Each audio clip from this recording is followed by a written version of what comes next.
تاجروں کا ہیکل سے نکالنا۔ مقدس مرکز کی انجیل اس کا 11 باب 15 تا 19 آیات تک۔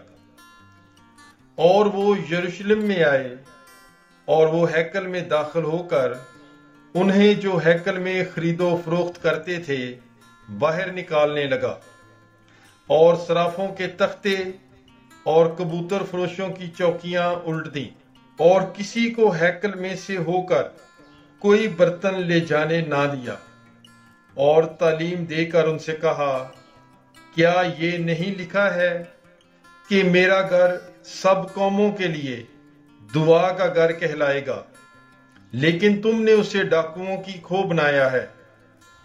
جب سردار کہنوں اور فقیوں نے یہ سنا تو اسے ہلاک کرنے کا طریقہ ڈھونڈنے لگے، کیونکہ وہ اس لیے اس سے ڈرتے تھے کہ کل عوام اس کی تعلیم پر متعجب ہوتے تھے، اور شام ہوتے وقت وہ شہر سے باہر جاتے تھے۔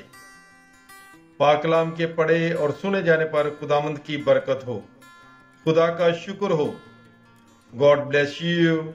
Bible is life.